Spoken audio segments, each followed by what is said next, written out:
যে বাজ পাখি এমি মার্টিনেজের হাতের উপর ভর করে আর্জেন্টিনা বিশ্বজয় করলো, সেই এমি একদিনে এই জায়গায় আসেননি।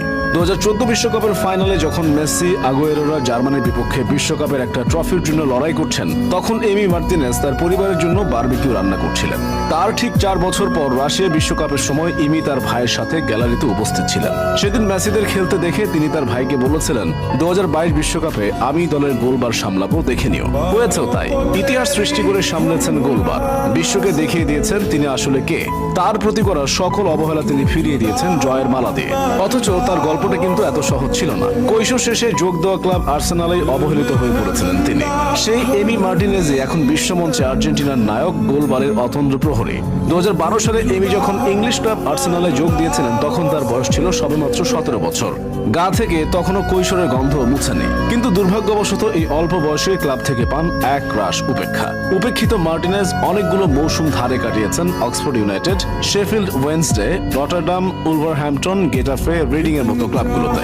অবশেষে 2020 সালে অবহেলিত এমির সুযোগ আসে, তাও আর্সেনালের নিয়মিত গোলরক্ষক বার্ন্ড লেনোর চোটের সুবাদে। সুযোগ পেয়ে নিজের জাত চিনিয়ে একের পর এক ক্লিন শট, দুর্দান্ত অতিমানবীয় সব সেভ করেও মৌসুম শেষে উপহার পেলেন সেই চিরচেনা উপেক্ষায়। ক্লাবের পক্ষ থেকে ভালো খেলার সবচেয়ে বড় পুরস্কার ছিল আর্সেনাল তাকে বিক্রি করে দেয় অ্যাস্টন ভিলার কাছে। অ্যাস্টন ভিলায় যোগ দেওয়ার পর আর্জেন্টাইন বাজ পাখি স্কাই স্পোর্টসকে দেওয়া এক সাক্ষাৎকারে আর্সেনালের উপর কিছুটা ক্ষোভ প্রকাশ করে বলেছিলেন, আমি এখনো আর্সেনালের সবকিছু ভালোবাসি এবং তাদের খেলাও দেখি। কিন্তু আমার মনে হয়েছিল আমাকে যেমন বিশ্বাস করার কথা, তেমন বিশ্বাসটা তারা আমার প্রতি কখনোই রাখত না। আর্সেনাল থেকে অ্যাস্টন ভিলায় গিয়েও এমি মার্টিনেজ রেখেছেন দক্ষতা এবং প্রতিভার সুস্পষ্ট ছাপ। অ্যাস্টন ভিলার ভাঙাচোরা রক্ষণের পেছনে উপহার দিয়েছেন জাদুকরী পারফরম্যান্স। এমন ভঙ্গুর রক্ষণভাগ নিয়েও মৌসুম শেষে গোলরক্ষকদের মধ্যে সবচেয়ে বেশি ফ্যান্টাসি লিগ পয়েন্ট এমির পক্ষেই কথা বলে। এমন নজর কাড়া পারফরম্যান্সে মার্টিনেজের ভাগ্যে উপেক্ষার পালা এখানেই সমাপ্ত হয়নি। আর্জেন্টিনা জাতীয় দলের বর্তমান কোচ মাস্টারমাইন্ড লিওনেল স্ক্যালোনির পক্ষ থেকে উপহার পেয়েছিলেন উপেক্ষা। দলের মূল গোলরক্ষক ফ্রাঙ্কো আরমানি করোনা ভাইরাসে আক্রান্ত হয়, শেষমেশ এমিকে সুযোগ দিতে বাধ্য হন স্ক্যালোনি। এলো লাতিন আমেরিকার শ্রেষ্ঠত্বের লড়াই, কোপা আমেরিকার সেমিফাইনাল। শেষ দুটো পেনাল্টি শুটআউটে হেরে স্বপ্নভঙ্গ হয়েছিল লিওনেল মেসির আর্জেন্টিনার। সেই দুঃসহ স্মৃতি বারবার ফিরে আসছিল। কিন্তু আর্জেন্টাইন বাজ পাখি সেসব তুড়িতে উড়িয়ে দেন তিনটি পেনাল্টি সেভ করে।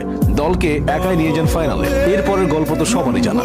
ডি মারিয়ার একমাত্র গোলে শক্তিশালী ব্রাজিলকে তাদেরই মাটিতে হারিয়ে 28 বছরের শিরোপার আক্ষেপ ঘুচে আর্জেন্টিনা। 22তম কাতার বিশ্বকাপেও নিজের জাত চিনিয়েছেন মার্টিনেজ। গ্রুপ পর্বের ম্যাচে আশ্চর্যজনকভাবে সৌদি আরবের কাছে হেরে গেলেও বাকি অধ্যায়টা বেশ মসৃণভাবেই সামলেছেন। কোয়ার্টার ফাইনালে পেনাল্টি শুটআউটে দুর্দান্তভাবে প্রথম দুটো পেনাল্টি ঠেকিয়ে দিয়ে নেদারল্যান্ডসকে কার্যত ম্যাচ থেকে ছিটকে দেন এমি মার্টিনেজ। সেমিফাইনালে ক্রোয়েশিয়ার বিপক্ষে রেখেছেন ক্লিন শিট। আর তাই তো মেসি, মারিয়ার মতো তারকাদের ছাপিয়ে পাদপ্রদীপের আলোটা নিজের দিকে আনতে পেরেছেন আর্জেন্টিনার বাজ পাখি খ্যাত এমি মার্টিনেজ। দেখিয়ে দিয়েছেন ফাইনালে তাকে ভেদ করে জালের দেখা পাবার চেয়ে অমাবস্যার রাতে চাঁদের দেখা পাওয়া আরো সহজ। উপেক্ষা কিংবা অবহেলা কখনোই কারো প্রতিভা এবং দক্ষতাকে দমিয়ে রাখতে পারে না। এমি মার্টিনেজের গল্প আমাদের সেই শিক্ষায় দেয়।